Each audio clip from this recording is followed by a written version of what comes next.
I wish I could tell you. I wish I could like download everything that I've experienced into the new homeschooler's brain so much.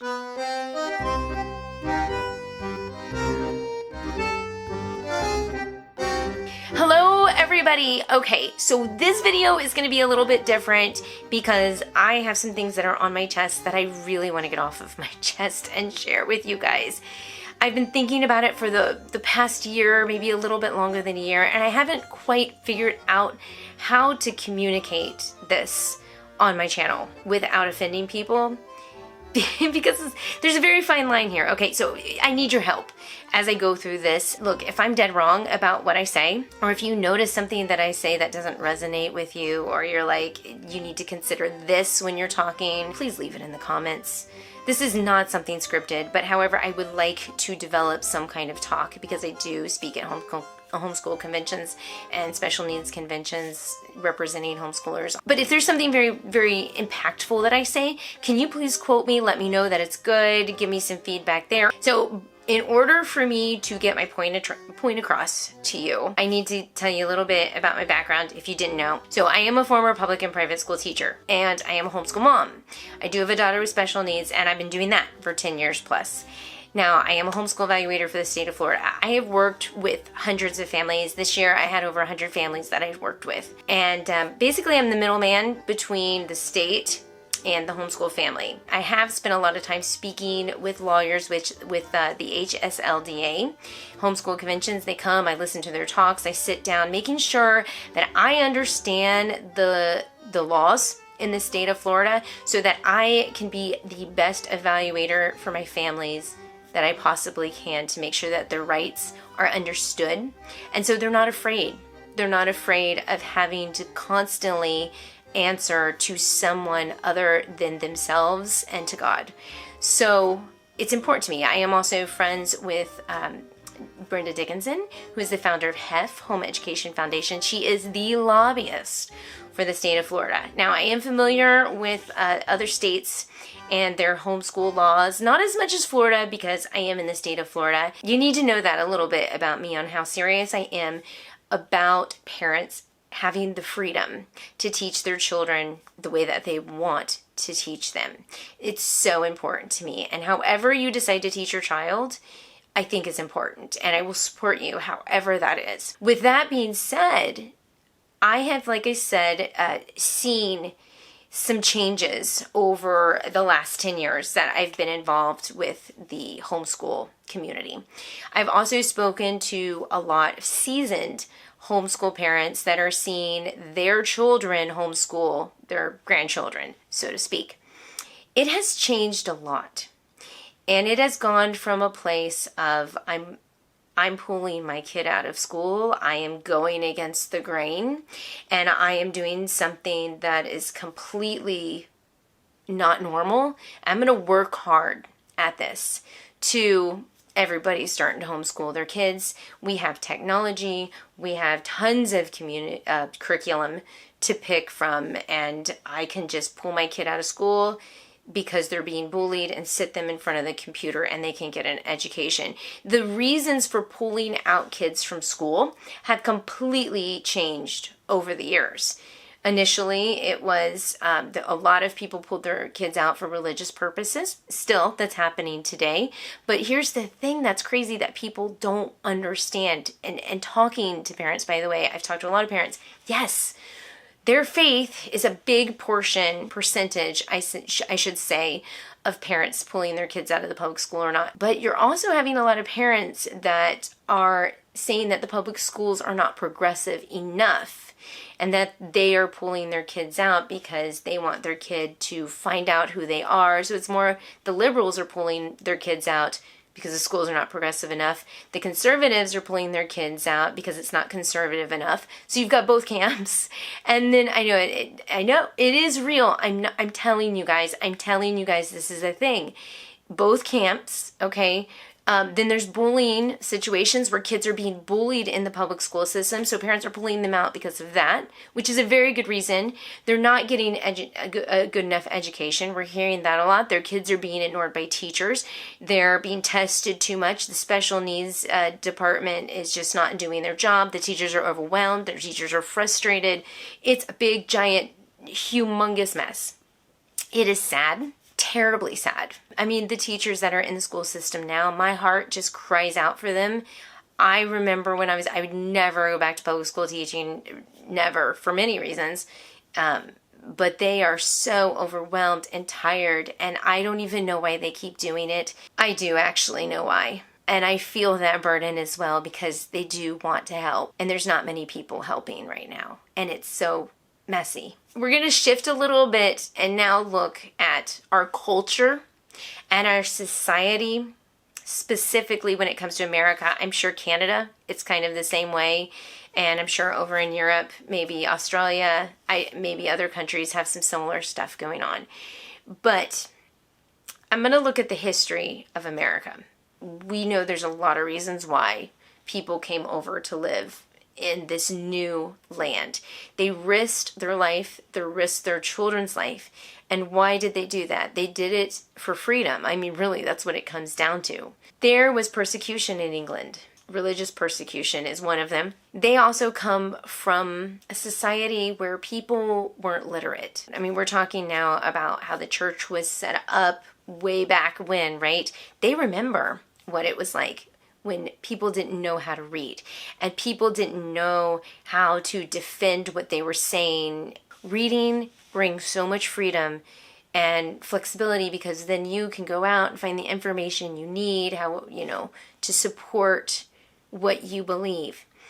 And scripture is a big one. A lot of these people were like, wow, I'm reading the Bible now with my own eyes, and I'm thinking through these things, but my government, which didn't have separation of church and state, is telling me one thing, but I'm reading something different.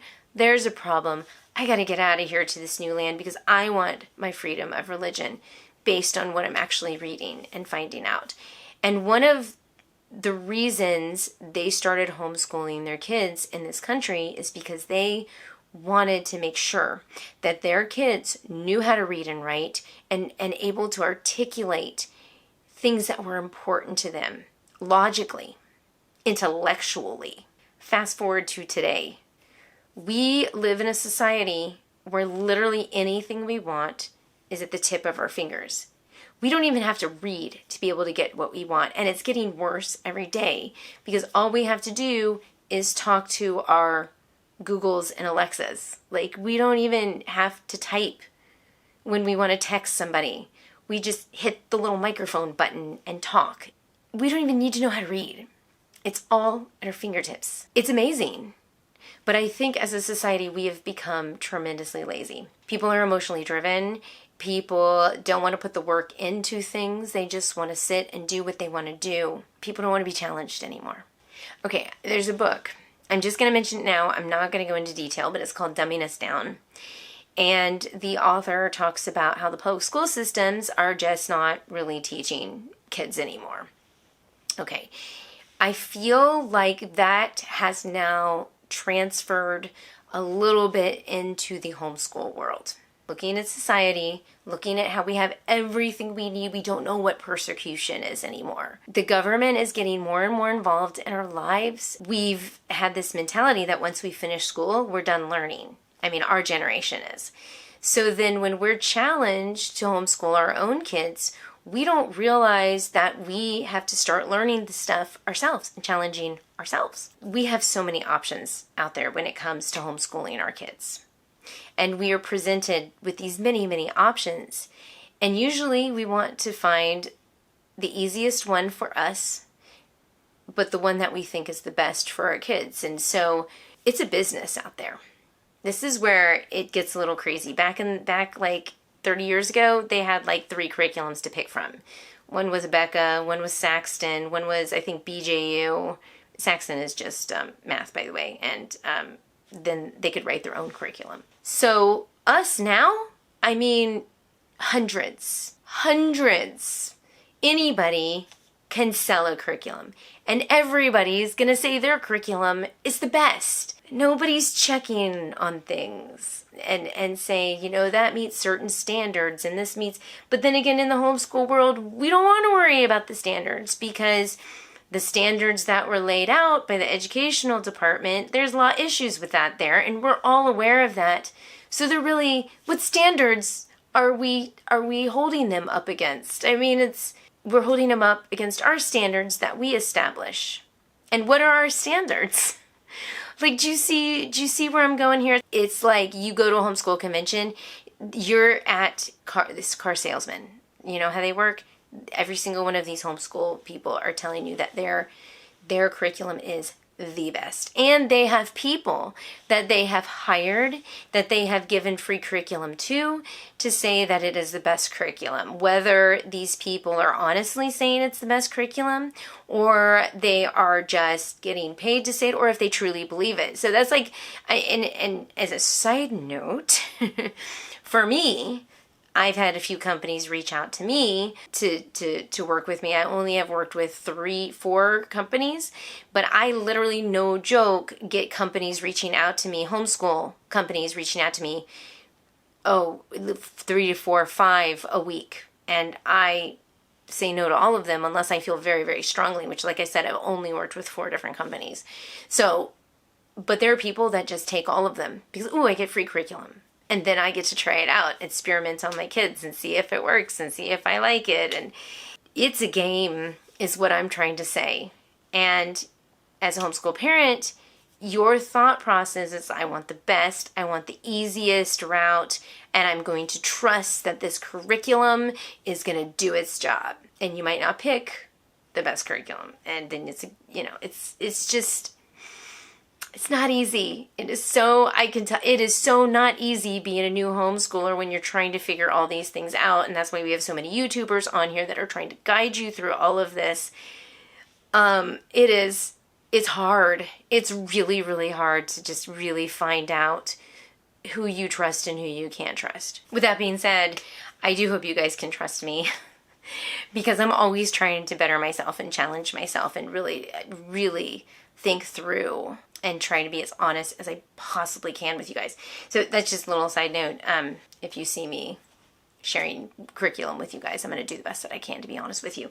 So looking at society as a whole, looking at the homeschool curriculum as a business, also looking at the fact that we have lawyers fighting for our freedom, and it's very important that we keep our freedom and keep the government out of our business, but also looking that our society is just very, this is what I'm trying to say. As homeschool parents, we need to remember why we left England or why America became a country in the first place. It was for freedom.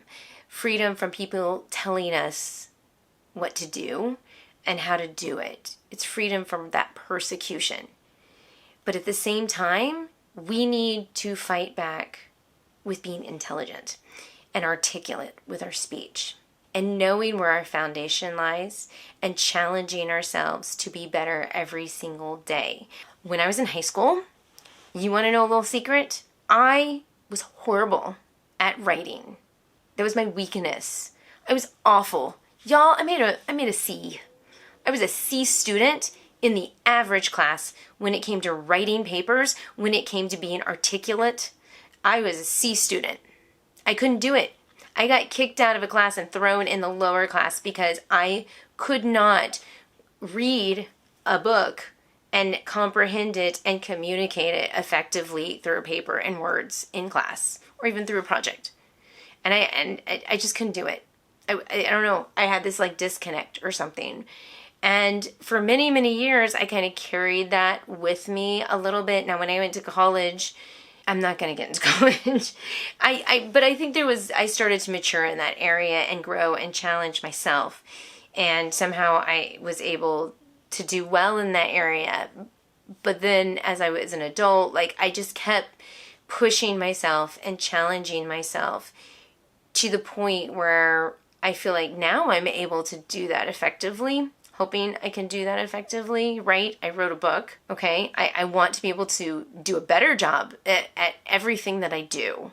constantly, constantly challenge yourself to do better, to homeschool your kids better, to learn something new with them. It's a learning process. It's not a stick your kid in front of the computer and walk away process.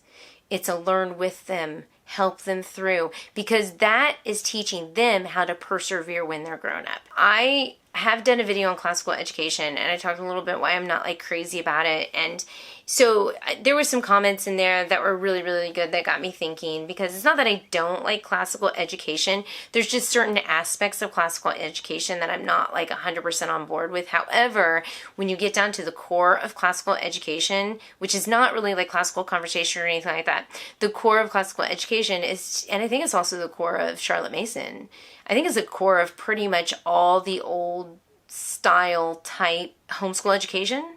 It's that reading and that writing and that rhetoric, that being able to read and understand what you're saying, and then being able to communicate that effectively through words and writing. And there was a huge focus on that in the early stages. And England, Charlotte Mason's from England, so she was really big into this too, because you would read a lot of books and then you would articulate it back and then write about it. So in those early classical type era type homeschool styles, that was so important to them. The kids being able to, that was their three main push. Not math as much. I mean, math's important, definitely. But that was the big push, was being, because it was like, never again. Never again are we going to allow the government to dictate to us what to do, and we're so helpless and unable to defend ourselves because we can't communicate these things, and then we get bullied and pushed around. Never again is this going to happen. And so that's why these parents were so committed to those three areas: reading, writing, and rhetoric. And they were doing that because they wanted, a lot of them were wanting their children to be able to read scripture and understand it intellectually and understand their faith. Our faith is our foundation.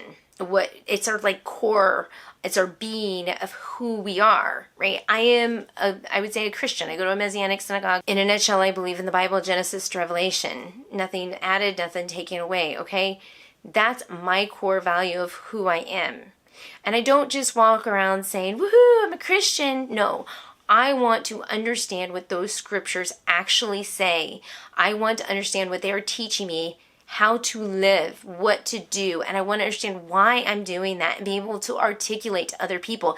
If I can't articulate that to somebody else, then why do I believe what I believe? I need to reevaluate my beliefs. Am I doing it because I was told to do it? Am I doing it because it's part of my culture?